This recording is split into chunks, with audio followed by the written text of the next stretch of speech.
Hello YouTube, my name is Johnny Banyan with Trepa Technologies, and today I'll be going over Named EIGRP configuration. This video is a part of a series of videos that will cover Trepa Technologies' Confluence webpage on IT how-to videos. So following Trepa Technologies' Confluence page, we will first baseline our routers.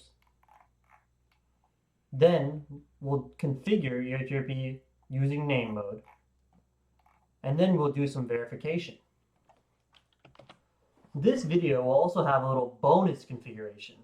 Today I will also show you how to quickly set up Ansible and configure named EIGRP using a playbook. So without further ado, let's get started. As we can see from my GNS3 network diagram, I have two 7200 series Cisco routers, each with loopback addresses and a connection in the middle.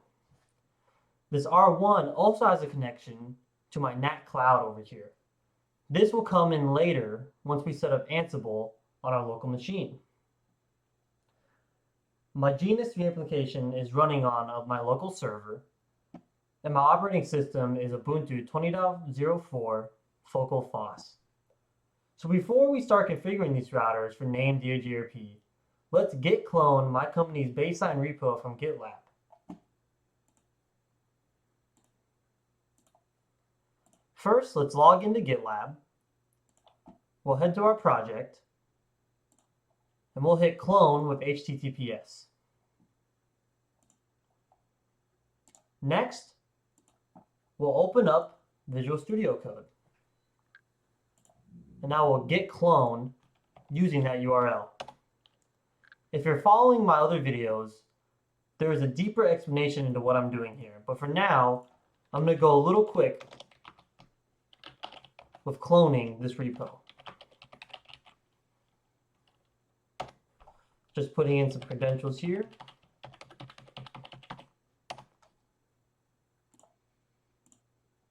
Oops, my bad. And now that we have cloned this repo, let's open it up in a new window. And here we can see that cloned repo in our Windows Explorer pane right here.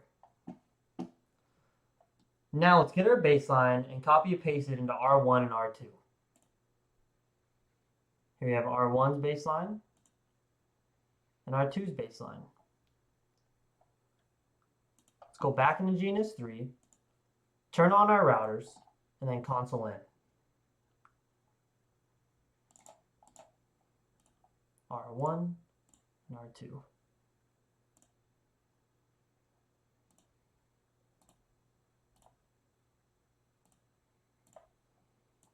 Awesome. Now while these two routers start up, let's copy these baselines and make sure that they're correct. This looks good for R2.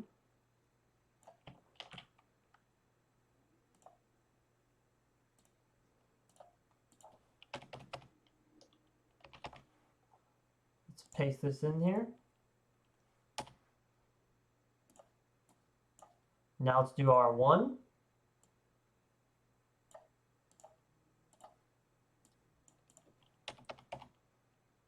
Let's paste this in here. Now that we have a good baseline, let's configure named EIGRP. First, we get into global configuration mode, which we're already in. Then we type in router EIGRP, and then instead of doing an autonomous system number like we would do in classic EIGRP, we're going to put a name. Then we define an address family. And also the autonomous system number. We still need that for EIGRP. Now, one of the main configuration differences in named and classic EIGRP is the modular approach it takes in configuration. All EIGRP configuration is actually done under this subconfiguration right here, router.af. This is different from its previous configuration, classic mode, where you had to jump around the CLI to actually configure your GRP and all of its options. Awesome. That is named configuration mode right there. Another way it differs is in its actual metric calculation. Let me bring that up for you before we get any further. Classic EIGRP mode, when calculating its metric, used 256 as a constant in its formula. Well, named EIGRP uses something called wide metrics. This is created to handle the faster and larger throughput and bandwidth of cables beyond 1 gigabit. So we can actually get an accurate metric. And it will use 65,536 as the constant in its new formula. Named mode uses wide metrics. Classic mode uses the classic metrics. Now, even though these formulas are different with the consonant, they are still compatible. Let's get back into configuration. Address family, IPv4, unicast, autonomous system 5. Now let's do our network commands, which don't change from classic mode.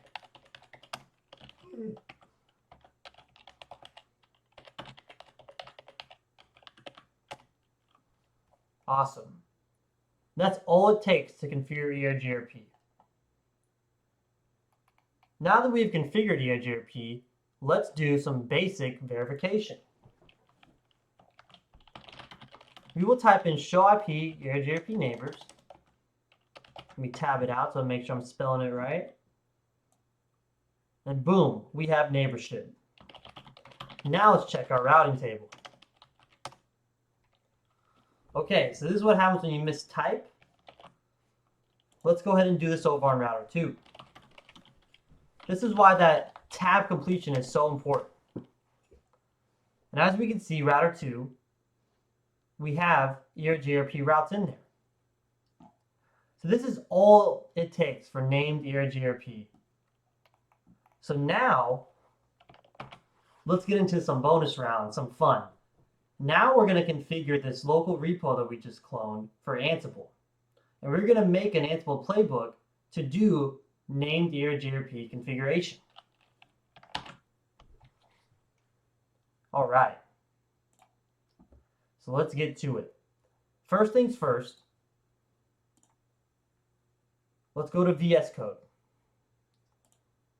As we can see here, we do not have any Ansible configuration in our current repo.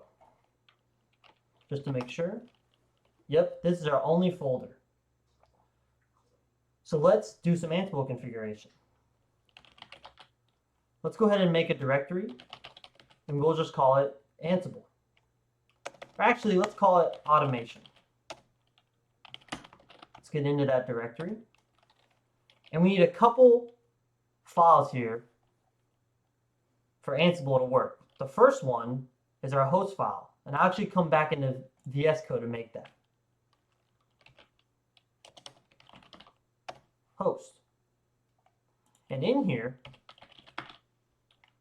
we're going to put our host. Then we'll put this variable, Ansible host, with its IP address. This IP address I'm typing in here is actually the connection to the NAT cloud that R1 has in GNS3. And this won't make sense right now, but it will. Just keep following along.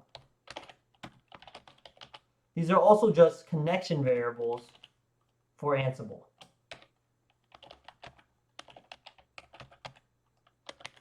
Okay, so that's our host file. It's that easy. We're just defining the host that we want to manage from Ansible. Next, we're going to do our Ansible.cfg file. And for this, I'm going to go back to Gitlab. I'm actually going to log in to my personal Gitlab and just pull an Ansible configuration from one of my past projects.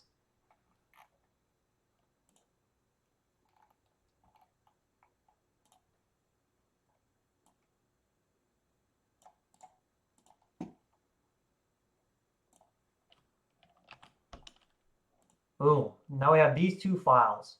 Both of these are needed to make sure Ansible is working correctly.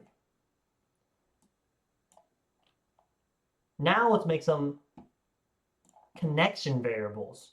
We do this by creating a folder called group vars. And then we'll make a YAML file called all.yaml. And this YAML file will be the connection variables for Cisco iOS. And again, I'm just going to go back into my old GitLab and just steal a file from here. This is the great thing about having multiple projects. You can always come back and steal some code that you previously created, and it makes your life a lot easier. So these are pretty self-explanatory. When Ansible makes a connection to go into a network device, it uses SSH. And we need a couple things of SSH. We need a username and a password. We also got to tell Ansible that it's going to be going into a Cisco iOS, that the CLI is going to be a network device. And then these three commands here are if that router is set up to have a password on from user mode to privilege mode. So that's all this is. And now anytime we run an Ansible playbook, we will use these connection variables. So that's all there is to that.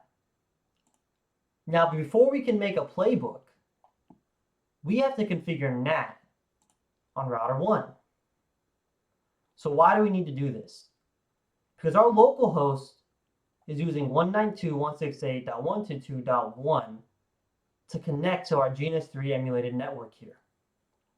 Well, this direct connection should be fine, but the host behind R1 needs to be able to talk to this NAT cloud, which is our local machine, and this local machine from the outside network needs to be able to SSH to both these routers. So we need to set up NAT on this R1. Then we also need to set a static NAT statement so that the outside network can SSH to router R2. So let's do that. First, let's get the lay of the land. Okay. So first thing I'm going to do is just create our loopbacks.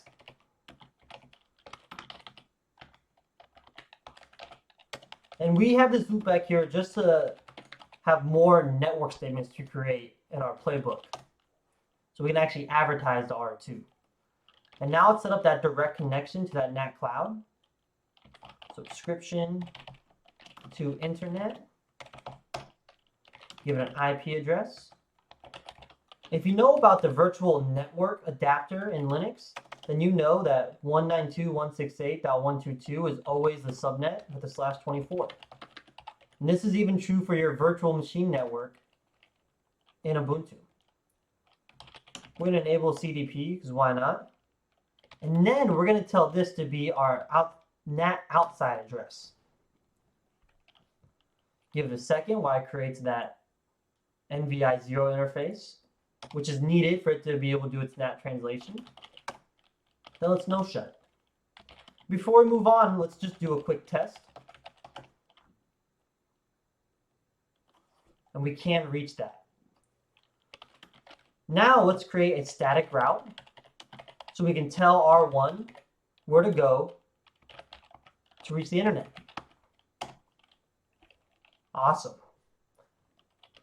Now let's tell it the NAT inside address, so the inside network that is going to be translated. And that'll be fast Ethernet 00 right here. Let's just expand this a little bit.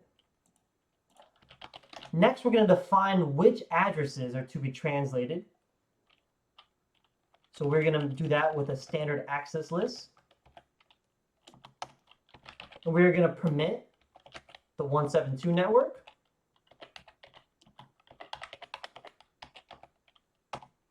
Wildcard mask. We're also going to permit some loopback networks. We'll just keep this simple. We'll just do one loop back on R1 and one loop back on R2.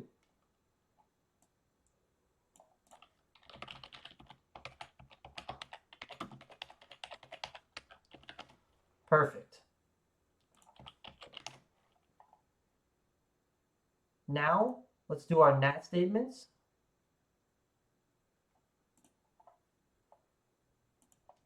Just checking something here, excuse me. So now we're going to do IPNat inside source list standard access list 1. And then we're going to choose the interface on which is going to be doing the translation. Then the keyword overload to actually do port address translation. Awesome. Now let's stop right there and let's do some tests first to make sure our inside network can reach the outside network. And the first thing I got to do here is make sure that I'm advertising the correct networks. Okay. R2 needs to know about this network over here to actually be able to reach the outside. So let's do some tests and make sure it can hit my local machine. Awesome. Now let's go to R2 and do the same. And we'll source this. Fastest internet 00. And this is all we need, this ping right here, to know that we can hit from inside to outside. But again,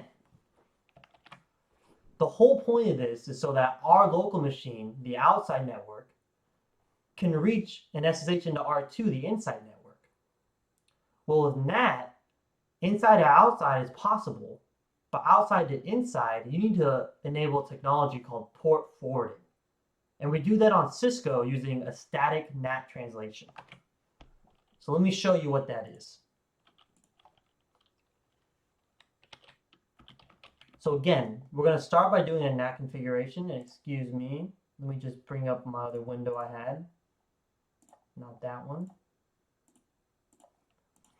So IPNat inside source static, right? So we're going to make a static entry. TCP, because SSH uses TCP, to the inside address that the outside network doesn't know about on R2, using port 22, and the outside network to be able to SSH to this IP address is going to use port 23 and R1's outside IP address. So that static NAT entry is what allows us, the local machine on the outside network, to be able to SSH to the inside network. So let's make sure we have everything configured correctly. We have a good IP address. We can still ping. Let's make sure that we're actually doing NAT translation. So show IP NAT translation. We have that static one right here. And we can actually see R2 getting natted to our local machine. Great. And again, if any of this is foreign to you or confusing, feel free to check out Trepa Technologies' Confluence page on IT How-Tos, where I actually typed up how-tos that deep dives into this technology. All right. Now let's create our playbook. So we're going to create a YAML file. We'll call this named EIGRP.yml. First thing we're going to do is put the 3 dashes to signify that it is a YAML file. Then we're going to put a comment here. Playbook to configure named EIGRP on R1 and R2. First thing we're going to do is define a host. Our first host is going to be R1.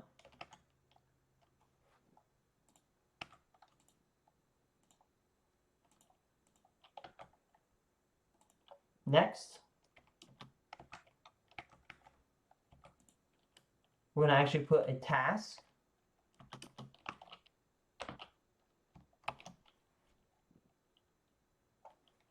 Then we're going to give it a name. Configure. And this name can be whatever you want. Named EIGRP R1. And then we're going to put the iOS config module.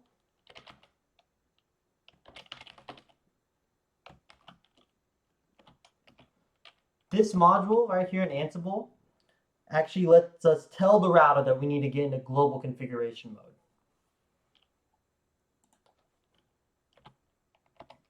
And these lines are going to be our actual statements. So in R1 we'll advertise 10.2.2.0. 5. And we'll put another one in there in case we make another loop back. And then we need the parents line, which is actually just the sub-configuration that we need. The sub-configuration modes. Get rid of that.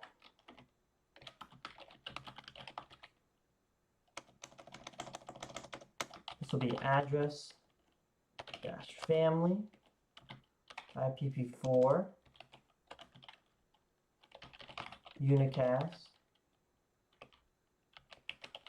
on the system 5. What we're going to do here is just copy,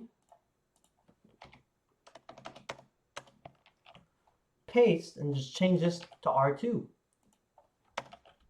and to actually put its networks we want to advertise. Great. And now let's bring up R1.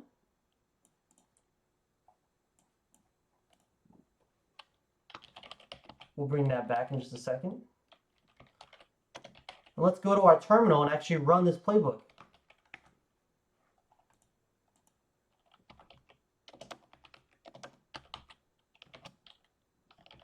Named EIGRP.yml. And as this runs, we're actually going to get a syslog message telling us that we got a configuration change. We got that on R2 as well. So let's see if we have more EIGRP routes. And we do. So that was a little bonus round network automation for you guys. So as you can see, it's pretty simple to do simple network automation, right? If you need more information on Ansible or anything relating to this video, please feel free to go to our Confluence page down below or check out Ansible's documentation page. It's actually very thorough and very handy. So from everyone here at Trepa Technologies, thank you. And remember to keep learning every day.